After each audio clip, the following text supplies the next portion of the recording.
Hi everyone, welcome to the Astro Pillars podcast. This is going to be one on a little bit different in terms of my other astro kind of talks because I'm a practitioner of Chinese medicine, but I want to talk about the immune system because we're living in pretty weird times at the moment. And I got a quote here from Plato that says, "Strange times are those in which we live when old and young are taught in falsehood school.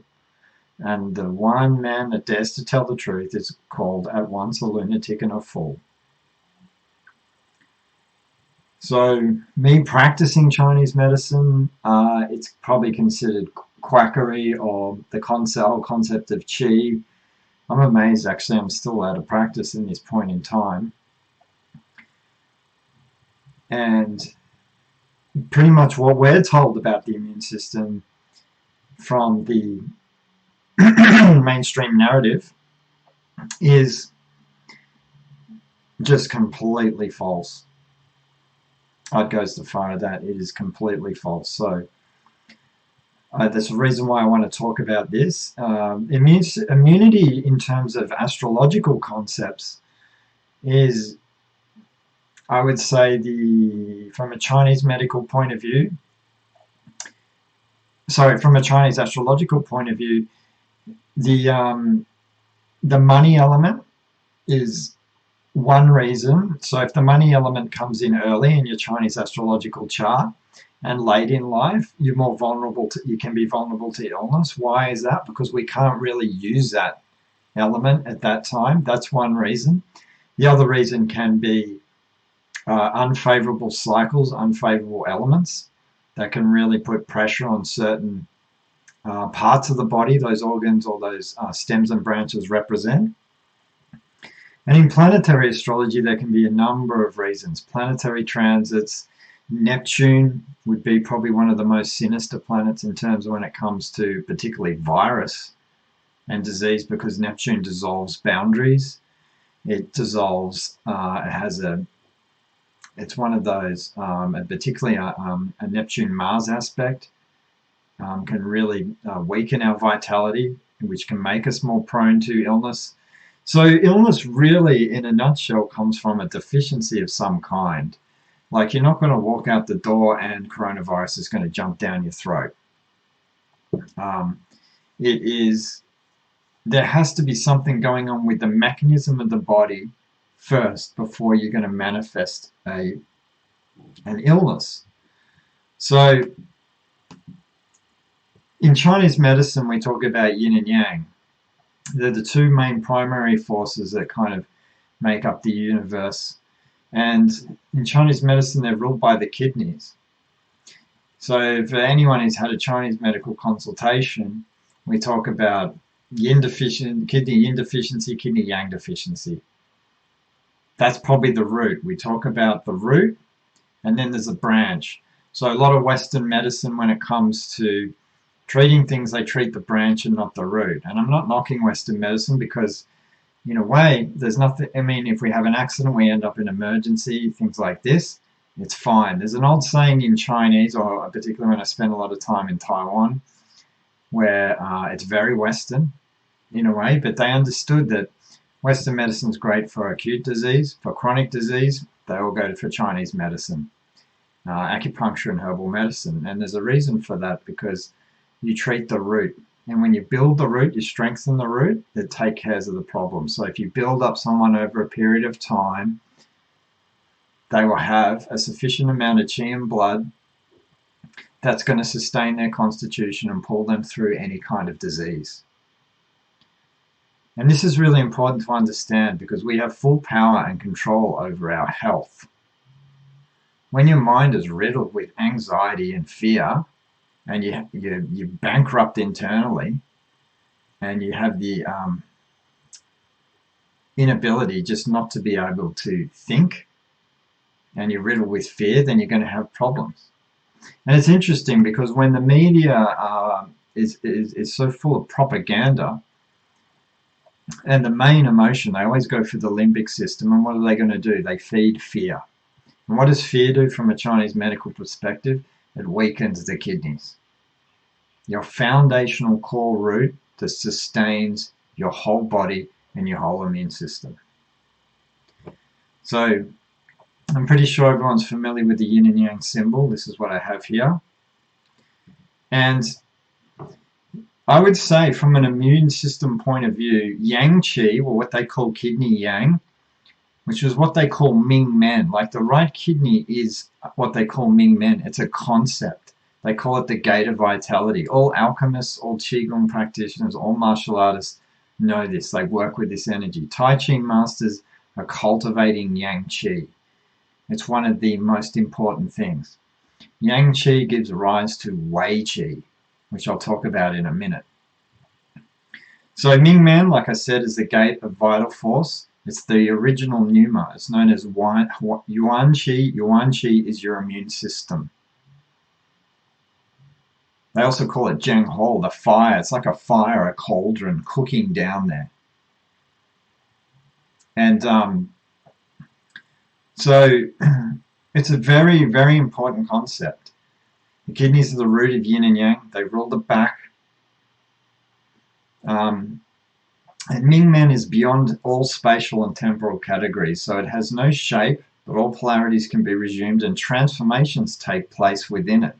So it's a point where the breath ascends and descends. It's the moving qi of the kidney. So when we breathe in from the lungs, the kidneys grasp that qi. If they're deficient, they won't, and then you end up with a cough or you end up with back pain. It's one or the other. So this whole concept of qi is space. It's nutrition. It has nutritional qualities. It's not just dead, empty space out in the atmosphere. We're deeply connected to it. This is why man is deeply rooted in nature. This is why all ancient Chinese concepts with the Tao Yin, the beautiful paintings out in nature, this is the great reverence for it. The body is reflected in it. So, like I said, if you don't have yang qi, in yang qi, think about this. Yang, the sun is yang. If you don't go out in the sun, you have no immune system. So being locked up and staying inside is not going to help anything. So when the kidney yang is deficient, you're going to be wei qi deficient. And the wei qi is the defense. It's a defense, what they call defensive qi. It floats between the skin and muscles. And it moves in that spiral motion. This is why in Tai Chi you're doing this spinning, you're always spiraling, twisting. And Tai Chi builds yang and wei, builds the wei qi, your defensive system. So there's no germ theory in Chinese medicine. You just don't walk outside and get sick. It can only come, like I said, from a deficiency within. So the wei qi is controlled by the lung, which control the quality of wei qi distributed through the exterior. So it's rooted in the yang. And the liver is in charge of that smooth flow of the wei qi.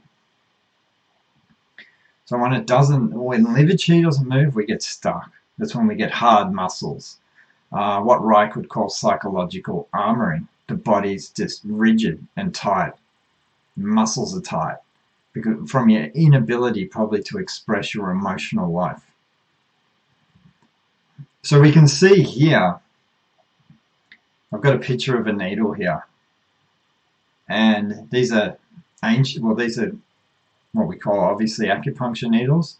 And they have the copper spiral. See the spiral motion and then the circle and it hooks and it comes back down.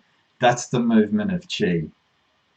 So when you stick a needle in someone, it's drawing this from the atmosphere because qi is conducted, or what Reich would call orgone, is conducted through metal.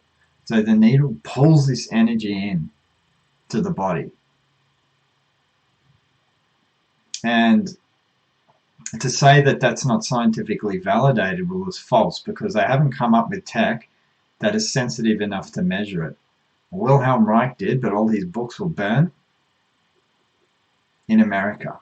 So he proved it conclusively in a different way, just understanding orgone. What he called orgone energy, which moves in the same spiral. like this, in that circular motion. So orgone energy, I'm jumping into a bit of orgone here, the difference between this and the Wei Qi. It's very similar, but it's very important to understand, because if we want to cultivate our own health, well, it's pretty easy to build these devices to do it. Like he said, if everyone had an orgone box in their own backyard, well, no one would really need to see a doctor.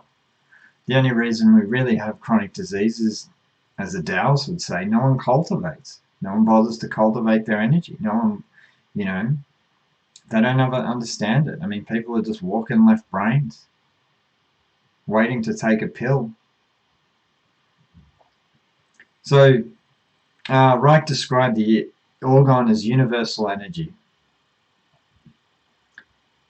Reich described the existence of a universal energy, which is called orgone energy. So he believes it could be measured, and it is the motivating force behind organisms and environments.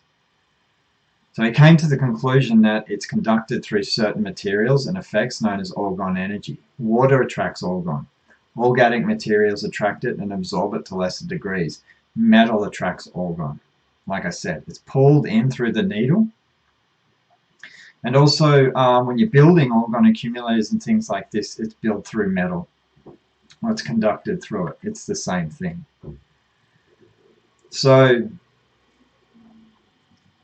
the reason I want to introduce these kind of ideas is because they are so valuable in terms of looking after ourselves in a time where people are just, we're told we have to wait for a vaccination and a magic pill that's going to save us from a virus.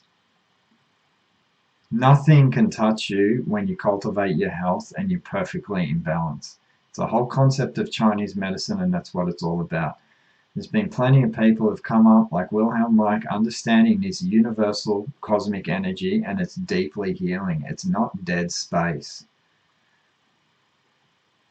It's probably the most incredible thing we have in terms of how to cultivate ourselves on a day-to-day basis. Now, in Taoism, they'll talk about in the three treasures that are within the constitutional makeup. The three treasures are talked about a lot in alchemy, which are Jing, Qi, and Shen.